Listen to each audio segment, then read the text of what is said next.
جب معاشرہ تعمیر ہو جاتا ہے نا، معاشرے کی اصلاح ہو جاتی ہے، تو بھی سڑک کچی ہو یا پکی ہو پھر گزارا صحیح ہو جاتا ہے، پھر کام چل جاتا ہے۔ لیکن اگر لوگوں کی تربیت سیکھنا نہ ہو تو پھر بڑی بہترین سڑک پر بھی لوگ کیلے کے چھلکے پھینک جاتے ہیں کہ چلو کوئی پھسلے گا تو میں ہنسوں گا، کیونکہ انسانوں کی تعمیر نہیں نہ ہوئی۔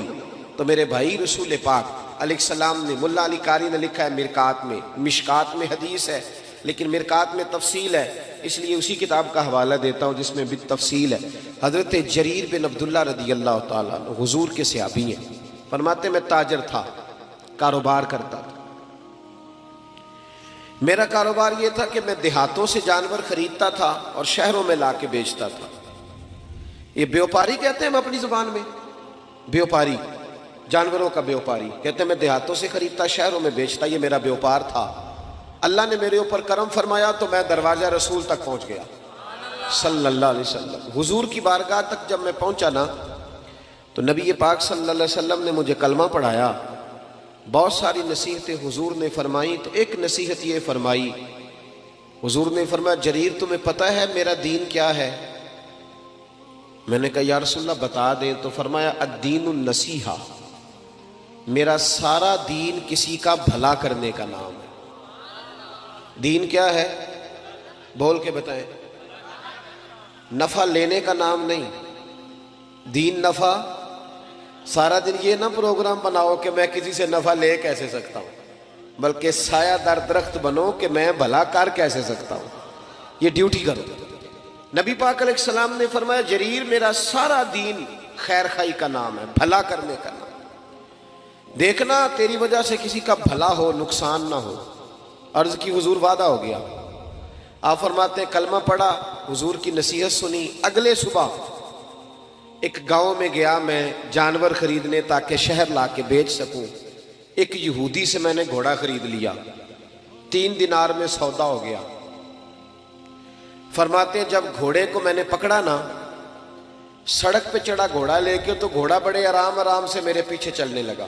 شریف گھوڑا تھا، پنجابی کی آخید ہے ساؤ، جی ساؤ کہتے ہیں۔ وہ میں نے گھوڑا پکڑا، وہ میرے پیچھے پیچھے چلنے لگا۔ میں نے کہا یہ تو بڑا شریف النفس ہے، یہ تو گھر میں بھی رکھا جا سکتا ہے، کچھ جانور گھر میں نہیں رکھے جا سکتے، شرارتی ہوتے، یہ تو بڑا یہ تو قیمتی ہے۔ کہتے ہیں میں نے اس کو کہا یہودی کو یار تیرا گھوڑا تو مہنگا ہے، یہ تو گھر میں رکھنے والا ہے، 6 دینار کا ہے تیرا۔ فرماتے ہیں میری طرف آنکھیں کھول کے دیکھنے لگا۔ فرماتے ہیں پھر میں نے چھلانگ لگائی، میں گھوڑے کی پشت پہ سوار ہو گیا، تھوڑا سا میں نے گھمایا، میں نے کہا یہ تو سواری کے لیے بھی بڑا اچھا ہے، تیرا تو 9 دینار کا ہے۔ کہتے ہیں اس کی دونوں آنکھیں کھول گئی۔ میں نے اسے 9 دینار دیے، اور جب میں جانے لگا نا 6 میں سودا پہلے ہو گیا تھا۔ سمجھ آ رہی ہے بات کی؟ فرشتوں کی کہانی نہیں سنا رہا، انسانوں کی سنا رہا ہوں۔ ہم کہتے ہیں وہ فرشتے تھے جو ہو گزرے، یہ فرشتے تھے نہیں، پر میرے نبی نے انہیں فرشتوں سے آگے بنا دیا تھا۔ اسی دھرتی پہ یہ لوگ رہتے تھے، کھاتے تھے، پیتے تھے، سوتے تھے، جاگتے تھے، پر حضور فرماتے ہیں صحابی کا نجوم، میں نے ان پر اتنی نور کی برسات کی ہے کہ سارے ستارے بن گئے۔ حضرت جریر بن عبداللہ رضی اللہ تعالیٰ عنہ کہنے لگے 9 دینار کا ہے تیرا۔ اور جب 9 دینار دے کے گھوڑے پہ بیٹھے جانے لگے تو یہودی نے آگے بڑھ کے لگام پکڑ لی، کہنے لگا جریر تو وہی ہے یا کوئی اور ہے؟ تو نے پہلے بھی کئی دفعہ جانور خریدے ہیں، کوئی پہلی دفعہ تو آیا نہیں، وہی ہے کہ کوئی اور ہے؟ تو جناب جریر کہتے ہیں میں نے بڑی ٹھنڈی آہ بھری، میں نے کہا میں وہ نہیں ہوں جو پہلے آتا تھا، میں وہ نہیں ہوں جو میں، اللہ کرے آپ بھی سویرے کہیں میں وہ نہیں ہوں جو رات محفل میں گیا تھا، اب میں بدل گیا ہوں، میں نے رات اللہ رسول کی بات سنی ہے، اب میں بدل گیا ہوں، اللہ کرے ایسا ہو جائے۔ کہنے لگے حضرت جریر بن عبداللہ میں وہ نہیں ہوں، میں بدل گیا۔ کہا آپ کون ہو؟ کہنے لگے پہلے میں صرف جریر تھا، اب میں رسول اللہ کا صحابی بن گیا ہوں، اور میرے نبی نے مجھے فرمایا ہے کسی کا بھلا کرنا۔ فرمانے لگے 9 دینار تجھے دے کے جا رہا ہوں، میں انشاءاللہ منڈی جاؤں گا، محنت کر کے بیچوں گا تو 12 دینار کا بکے گا، تو مجھے اللہ 3 دینار پھر بھی دے دے گا، تو میں تیرے 6 کیوں کھاؤں؟ تو اپنے 6 رکھنا، تو میں تیرے 6 کیوں کھاؤں؟ کہتے ہیں جب میں نے یہ کہہ کہ گھوڑے کو ایڑی لگائی جانے لگا تو وہ یہودی دوڑ کے چھلانگ لگائی اور میرے پیچھے بیٹھ گیا۔ میں نے کہا تو کدھر جا رہا ہے؟ کہنے لگا یار مجھے بھی وہیں لے چل جہاں سے اللہ نے تجھے تبدیل فرمایا ہے، میں بھی حضور کا کلمہ پڑھوں گا۔ اور ترمذی کی حدیث ہے، میرے رسول پاک علیہ السلام نے فرمایا جو سچا تاجر ہوگا نا، تاجر، سچا تاجر جو جھوٹ نہیں بولتا، اللہ اسے قیامت کے دن نبیوں کے ساتھ جگہ عطا فرمائے گا۔ تو نبی پاک بدل لیں، عادتیں بدلیں، خبردار کوئی ایسا کام نہ کرے جس میں کسی کو تکلیف ہو۔ چلیں آگے بڑھتے ہیں۔ حضرت ابو ذر غفاری رضی اللہ تعالیٰ عنہ فرماتے میں بڑا سخت تھا، اپنے غلاموں کو بڑا مارتا تھا۔ آج بھی اللہ کرے جڑا ساڈا نوکر ہے وہ خیر نہیں، کامے دی خیر، ناراض تو نہیں ہو جاؤ گے تسی؟ ان میں جنہوں لاکھ دے کے کاما رکھی انہوں مولی لے لیدا ہے، آتے بھی ہیں اسے چودھری صاحب، یہ ظلم ہے۔ قیامت میں اللہ تجھ سے پوچھے گا، تیری راحت تھوڑے دنوں کی ہے، یہ ختم ہو جائے۔ حضرت ابو ذر غفاری کہتے ہیں میں غلاموں کو بڑا مارتا تھا، میں نے درہ رکھا ہوا تھا، مار مار کے لہو لہان کر دیتا تھا۔ لوگ مثالیں دیتے تھے، اپنے غلاموں کو کہتے تھے تمہارا پھر وہی حال کریں جو حضرت ابو ذر اپنے غلاموں کا کرتے ہیں، وہی کریں تمہارے ساتھ جو وہ کرتا ہے، پتہ ہے نا اس کا۔ کہتے ہیں پھر اللہ نے میرے اوپر کرم فرمایا اور میں رسول اللہ کا کلمہ پڑھ گیا۔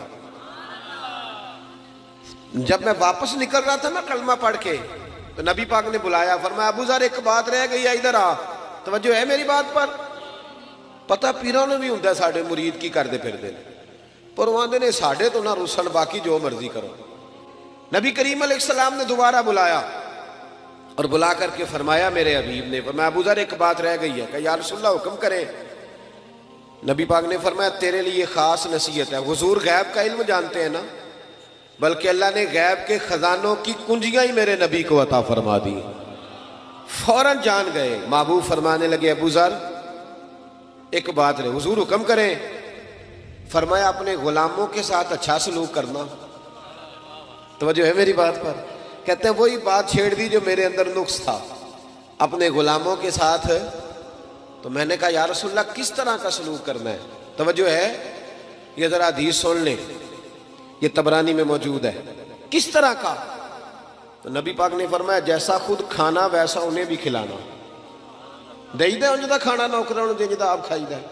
بولے ہمارے تو مدرسوں میں اس طرح کا کھانا نہیں ہوتا جس طرح کا خطیب صاحب خود کھاتے ہیں۔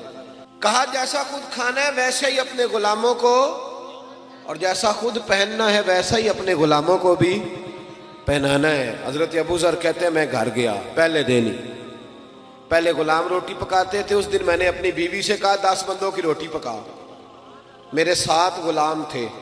کہتے ہیں بیوی نے روٹی پکائی، میں نے خود دسترخوان پہ لگائی اور سارے غلام بلائے۔ فرماتے ہیں ان 7 کو میں نے بٹھا لیا اور بیچ میں خود بیٹھ گیا۔ فرماتے ہیں میں نے کہا کھاؤ۔ اب وہ جب لقمہ اٹھا کے منہ پہ رکھیں تو میرے غلاموں کے ہاتھ کام پہ، تو میں نے کہا ڈرتے کیوں ہو؟ کہنے لگے آقا خیر تو ہے، آج ہم تو کبھی تیرے برابر بیٹھ نہیں سکے اور تو ساتھ بٹھا کے ایک پلیٹ میں روٹی کھلا رہا ہے۔ جناب ابو ذر کہتے ہیں میں رویا، اور میں کھل کے رویا، اور میں ڈٹ کے رویا، اتنا رویا کہ میری داڑھی سے بھی آنسو ٹپکنے لگے۔ میں نے کہا میں وہ والا ابو ذر نہیں ہوں، اب ڈرو نا، اب تو میں تم سے ڈرا کروں گا کہ کہیں تم پر کوئی زیادتی نہ ہو جائے، میرا رسول پاک میرے کریم محبوب مجھ سے ناراض نہ ہو جائے، اس لیے اب ڈرو نا۔ میں اس رسول کا کلمہ پڑھ آیا ہوں جو کہتے ہیں میں رحمت للعالمین بن کے آیا ہوں، اس نبی کا کلمہ۔ اب میں بدل گیا ہوں، میری عادتیں سنور گئی۔ پچھلے سال مجھے ایک صاحب کہنے لگے جی اس دفعہ نا میلاد کے موقع پر ہم نے بینکوں میں بھی چراغاں کرایا ہے، بینکوں کی منزلوں میں بھی چراغاں کیا، روشنی کی۔ اور میں کہ خدا دے، اور تھانوں میں بھی ہم نے چراغاں کرایا عید میلاد کا۔ کسی شہر میں گیا تو میں نے کہا بینکوں کے اندر سے سود بند کراؤ، صرف چراغاں کرانے سے کیا مطلب ہے؟ سود بند کراؤ جو ضروری کام، اور تھانے میں ظلم بند کراؤ۔ رسول اللہ کا دین قائم ہوگا تو باہر بھی چراغاں ہو جائے گا، اندر بھی چراغاں ہو جائے گا۔ صرف باہر چراغاں کرانے سے کیا ملے گا؟ اندر بھی تو چراغاں ہو تاکہ انسان چمک جائے۔ عادات کا تبدیل ہونا، انسان کا بدل جانا اصل ضرورت۔ حضرت طارق ابن عبداللہ رضی اللہ تعالیٰ عنہ شرارتی تھے، ماں کو تنگ کرتے تھے، تکلیف دیتے تھے۔ بہت سارے آج پڑھے لکھے بچے ہیں نا جو ماں باپ کو تنگ کرتے ہیں، اور پتہ کیا سناتے، کہتے ابا پڑھیا نہیں، انہوں کی پتہ ہے، میں کہ جڑا کہے نا ابا نہیں پڑھیا وہ جاہل ہوندا ہے جی، جو کہے نا میرا ابا پڑھا ہوا نہیں، وہ اگر پی ایچ ڈی بھی ہے تو ہم اسے جاہل سمجھتے ہیں۔ اس لیے کہ جو بندہ وقت کا غوث بھی ہو نا، سن لے، غوث ہو، غوث وقت کا کتب ہو۔ میرے نبی پاک نے فرمایا غوث کتب ابدال نے بھی جب جنت تلاش کرنی ہے تو ماں کے قدموں کے نیچے جا کے ملے گی۔ ولی غوث کتب کی جنت کہیں اور نہیں ہوتی، اس کی جنت بھی ماں کے، تو جب اس کی جنت ماں کے قدموں کے نیچے ہے تو اماں کو ان پڑھ کہہ رہا ہے؟ اماں ہی تو پڑھی لکھی تھی جس نے تیرے جیسا بچہ پیدا کیا، تجھے شرم ہی نہیں آئی؟ کہتے ہیں ابا پڑھا ہوا نہیں۔ اعلیٰ حضرت فاضل بریلوی فرماتے ہیں 100 ولی اللہ، کامل ولی، ادھر دیکھو میری طرف، 100 ولی ایک طرف بیٹھ جائے، 100 ولی، اور بے نمازی ابا صرف مسلمان ہو، بے شک بے نمازی ہو، وہ ایک طرف بیٹھ جائے، 100 ولی کہہ دینا یا اللہ اس بندے کو بخش دے، لیکن اس کا سکا ابا کہے یا اللہ معاف نہ کرنا، تو اعلیٰ حضرت فرماتے ہیں اللہ 100 ولی کی نہیں مانتا، والد کی مانتا ہے۔ کیوں؟ نبی پاک نے فرمایا رضا اللہ فی رضا الوالد، جس کا ابا راضی اس کا اللہ راضی، اور جس کا ابا ناراض اس کا، تو خدا کا خوف کریں، ببلے شاہ آسمانی اڈدیاں پھڑنا ہے، اور جڑا گھر بیٹھا انہوں پھڑیا ہی نہیں، اس پر بھی توجہ کرنا بھائی، ماں باپ کی بھی خیال